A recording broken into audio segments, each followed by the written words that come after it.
Assalamualaikum warahmatullahi wabarakatuh. Kita ketemu lagi dalam segmen pembahasan bahasa C++ dengan menggunakan perulangan. Semoga teman-teman semua di sini masih selalu dalam keadaan sehat dan masih selalu dalam keadaan semangat untuk mendengarkan atau untuk memahami materi perulangan di dalam bahasa C++ ini. Oke, di segmen sebelumnya saya sudah menjelaskan tentang perulangan, dasar-dasar perulangan tadi, dimana kenapa sih kita harus pakai perulangan, kemudian bentuknya itu seperti apa saja yang kita butuhkan, dan setelah itu masuk ke perulangan for. Tadi baru saya bahas sedikit, baru dibahas sedikit banget mengenai perulangan for. Kalau nggak salah itu sampai dengan variable index yang dibutuhkan saat itu. Variable index itu seperti apa, dan kita akan lanjut lagi apa yang dibutuhkan di dalam perulangan for. Oke, langsung aja. Nah, ini perulangan for itu digunakan ketika kita sudah mengetahui jumlah perulangannya mau diulang berapa kali. Atau logikanya di sini berarti teman-teman sudah merekayasa atau teman-teman sudah merencanakan perulangan tersebut mau diulang berapa kali gitu. Kemudian yang dibutuhkan apa? Untuk bisa bikin sebuah perulangan, kita harus bikin sebuah variabel sebagai indeksnya, atau di sini yang digunakan sebagai digunakan sebagai pengulangnya. Variabel indeks sebelumnya sudah saya bahas, itu kalau dianalogikan sebagai kendaraan di dalam aktivitas kita sehari-hari, yaitu merupakan kendaraan yang digunakan untuk mengulang. Nah, kemudian setelahnya itu ada namanya kondisi nih di sini. Sesuai dengan struktur penulisan, yang pertama itu ada variabel itu berarti variabel indeks, kemudian di sini ada nilai awal, berarti nilai awal dari variabel indeks untuk pengulangnya itu. Kemudian di sini ada kondisi dan di sini ada variabel plus plus. Apa sih maksudnya itu? Kondisi, tadi saya bilang perulangan tersebut dia akan jalan ketika sudah memenuhi kondisi. Dengan kata lain berarti syarat terpenuhi. Kemudian ada kondisi untuk menghentikan. Berarti syarat harus terpenuhi juga. Maka yang dimaksud dengan kondisi ini kondisi lebih ke untuk menghentikan. Jadi ketika ada hal yang dimulai, kemudian berhentinya kapan? Nah, ini kondisi ini di sini lebih ke bagaimana cara menghentikan perulangan. Kalau kondisi untuk memulai gimana? Kondisi untuk memulai, tadi saya bilang ada variabel indeks yang sebagai kendaraan. Nah, kendaraan tersebut dimulai dari mana? Katakanlah kalau misal dari daerah Jogja di sini mau keliling ring road tadi kasusnya, maka kendaraan tersebut dimulai dari terminal Concat. Maka terminal Concat itu sebagai nilai awal. Nah, untuk kapan dimulai itu masuk ke dalam variabel indeks yang didefinisikan nilai awalnya atau diinisialisasi nilai awal di sini. Kalau kondisi ini yang di sini ini lebih ke kapan menghentikan. Nah, tadi kondisi perulangan itu kan dia akan berjalan kalau syaratnya terpenuhi. Syaratnya terpenuhi, maka berarti di sini nilai awal tadi itu sesuai dengan kondisi di sini ini bernilai benar, maka dia akan menjalankan perulangan. Kalau dianalogikan di contoh ini, di contoh sintaks penulisan atau struktur penulisannya ini, maka yang akan dijalankan yaitu yang ini, statement perulangan atau statement yang akan diulang. Setelah apa? Setelah dari nilai awal, kemudian cocok dengan kondisinya. Oh, cocok nih kondisinya, maka dia akan menjalankan ini. Nah, kondisi itu lebih ke digunakan untuk menghentikan perulangan. Kemudian di sini ada variabel plus plus. Nah, variabel plus plus itu artinya gini.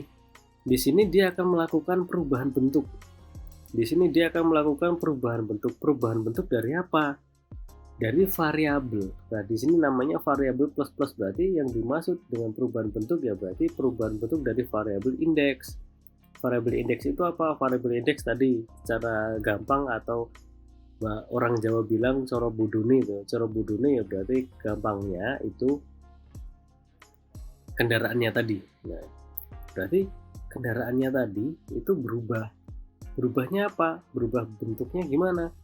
Kalau dia jalan satu kali, maka dia menampilkan perulangan satu kali. Kalau dia muter lagi, maka dia jalan dua kali. Kalau muter lagi, maka jalan tiga kali, gitu. Berarti di sini ini merupakan perubahan bentuknya.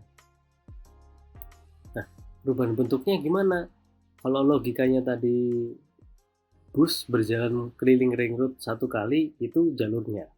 Dia jalur sehari-hari.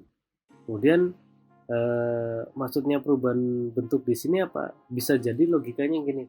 Dalam satu hari, kendaraan tersebut dia keliling ring road berapa kali? Gitu. Kalau cuma sekali, maka bentuk perubahannya ya berarti dia hanya satu kali aja. Mungkin karena suatu hal, katakanlah mungkin bannya bocor atau apa, bus A atau kendaraan tersebut dia hanya jalan dua kali gitu. Hanya jalan muterin ring road sehari dua kali. Nah itu lebih ke bentuknya ke situ. Jadi ada perubahan bentuk. Nah, perubahan bentuk di sini apa? Perubahan bentuk yang dimaksud itu perubahan bentuk dari nilai awalnya. Yang variabel indeks ini kan tadi ada nilai awal. Nah, nilai awal ini ketika dikenai atau diproses dengan variabel plus plus. Nah, variabel plus plus itu kan logikanya ditambahin satu ya. Berarti melakukan penambahan.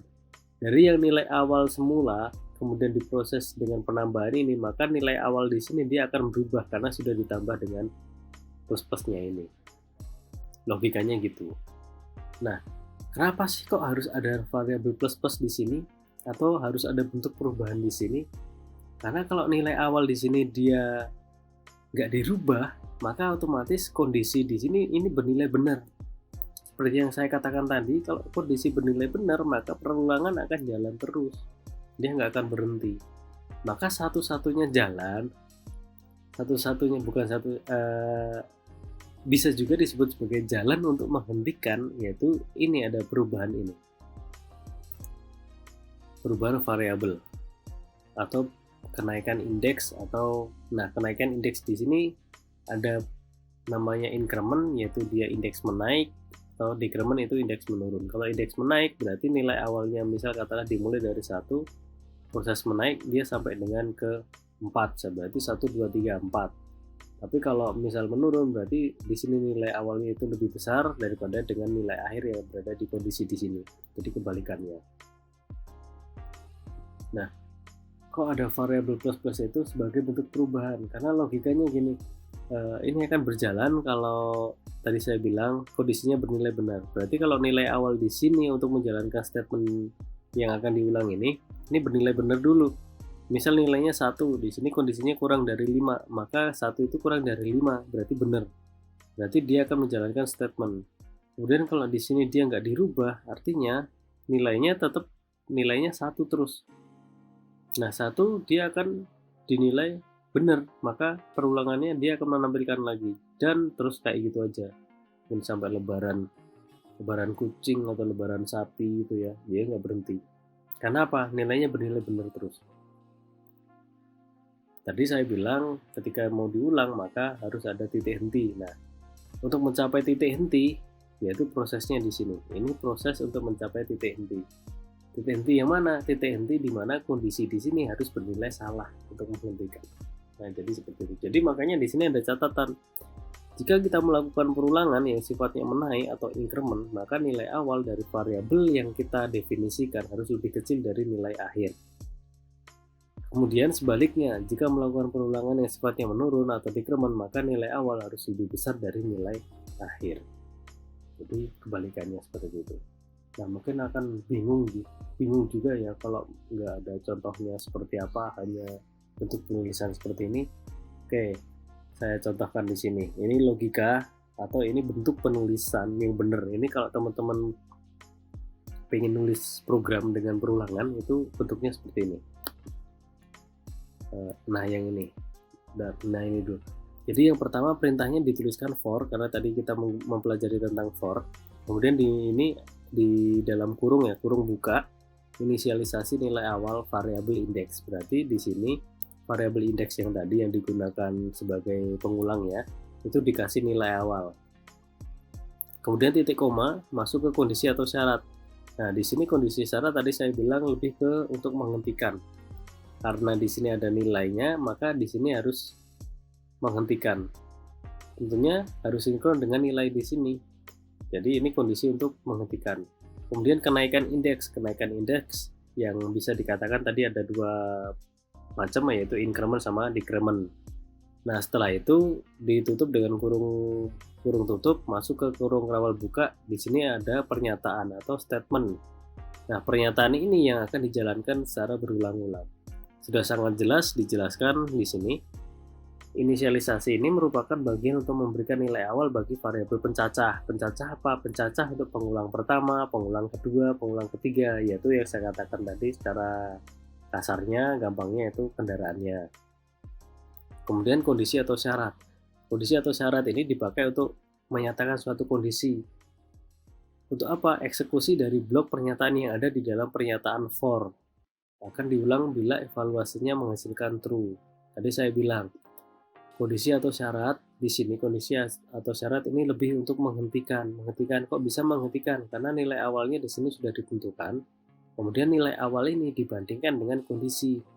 Kondisinya ini bernilai benar, maka pernyataan akan dijalankan. Itu yang dimaksud. Jadi kondisi ini akan berjalan kalau nilai awalnya ini memenuhi syarat dari kondisi yang sudah ditentukan. Kemudian kenaikan indeks tadi. Kenaikan indeks itu ada increment sama decrement tadi, yang menaik dan menurun. Kalau menaik berarti nilai awal di dalam variabel indeks tadi itu lebih kecil daripada nilai akhir. Berarti di sini ada nilai akhirnya. Kenaikan indeks ini dipakai untuk menambah atau mengurangi nilai variabel yang dipakai untuk mengontrol. Nah, tadi saya bilang sebagai jalan atau sebagai cara untuk menghentikan, yaitu bisa dibilang untuk mengontrol eksekusi dari blok pernyataan yang ada di dalam pernyataan for gitu. Mengontrol itu berarti kapan sih mau berhentinya, jadi logikanya seperti itu. Cara untuk ketemu kondisi bernilai false, karena kalau bernilai true dia akan jalan, tapi kalau bernilai false dia akan berhenti. Contoh di sini tadi ada perintah ya, for itu ditulis jadi satu nih, include validator using namespace, kemudian integer main masuk ke fungsi utama. Di sini ada perintah for, kemudian masuk ke integer i sama dengan 1, berarti nilai awal. Inisialisasi variabelnya apa? Variabel i, berarti yang dilakukan atau kendaraan untuk mengulangnya itu variabel i. Nilainya berapa? 1. Masuk ke kondisinya berapa? I kurang dari sama dengan 5. Nah, nilai i-nya ini berapa? Tadi sudah diberikan 1 di sini. Maka di sini ngecek nih, 1 ini kurang dari 5 enggak? Oh iya bener. Maka cout yang ada di bawahnya di sini selamat datang itu akan dijalankan. Kemudian di sini ada kenaikan indeks i++. Nah, i++ ini nilai awalnya sebelumnya berapa? 1. Kalau kena i++ maka ditambahin 1 jadi 2. 2 dicek dengan kondisi di sini. 2 itu kurang dari 5 enggak? Oh iya, kurang dari 5. Maka kasih cocok. Dia akan menampilkan lagi selamat datang. Nah, di sini for integer i sama dengan 1, i kurang dari 5, i++. Perintah di atas itu adalah perintah untuk memberi nilai awal perulangan yang dimulai dari i sama dengan 1. Di mana i itu dideklarasikan dengan tipe integer. Nah, jangan lupa kalau teman-teman membuat variabel atau membuat sebuah variabel, tentukan tipe datanya. Jangan lupa. Kemudian perulangan akan berhenti jika nilai i sama dengan 5, karena di sini kondisi atau syaratnya itu i kurang dari sama dengan 5, berarti sama dengan 5. Kalau udah ketemu nilainya sama dengan 5 itu berhenti perulangannya. Perulangan di sini bersifat increment atau akan ditambah dengan angka 1 setiap kali proses sampai batas berhenti. Maksudnya ditambah 1 itu karena kalau sudah cocok dengan kondisi dia akan jalan ini 1 kali. Kemudian setelah jalan 1 kali dia akan ditambah dengan 1 dengan proses increment ini. Kalau sudah ditambah nilai awalnya yang tadinya 1 sudah berubah karena sudah ditambah dengan 1. Nah, nilai yang sudah berubah itu dicek lagi dengan kondisi. Kalau bernilai benar dia akan menjalankan perintahnya lagi. Jadi di sini perintah ini adalah statement yang akan diulang sebanyak 5 kali. Pernyataan untuk nilai awal dapat dituliskan lebih dari 1 dan kita bisa menentukan nilai untuk variabel indeksnya. Jadi variabel indeksnya itu bisa kita rubah-rubah. Nggak harus dimulai dari 1. Pak, kok contohnya dimulai dari 1, kok dimulai dari 0 gitu. Nggak harus seperti itu, boleh dirubah. Asalkan untuk menjalankan kondisi pernyataan di dalam pernyataan itu teman-teman harus mengetahui nilai awal yang diberikan itu harus benar sesuai dengan kondisi agar bisa menjalankan. Jadi seperti itu teman-teman. Nah, inilah perintah yang paling simple yang saya katakan tadi, ini perintah perulangan untuk for. Oke, semoga teman-teman semakin paham dan semakin mudah untuk memahami apa sih perulangan itu. Ya ini perulangan yang paling mudah kita pelajari, yang paling simple seperti ini, yaitu dengan menggunakan bentuk for. Untuk selanjutnya, untuk yang while dan untuk yang do while akan kita jelaskan atau akan saya jelaskan, akan saya bahas tuntas di segmen-segmen berikutnya. Jadi nantikan lagi, kita jumpa lagi di segmen selanjutnya untuk membahas perulangan yang lebih jauh lagi. Oke, sekian dari saya. Semoga teman-teman semakin semangat dan semakin penasaran untuk mengetahui apa sih perulangan yang kita pelajari dan bentuknya seperti apa, penggunaannya seperti apa. Semoga semakin mudah untuk memahaminya. Oke, sekian dari saya. Bila taufiq wal hidayah. Wassalamualaikum warahmatullahi wabarakatuh.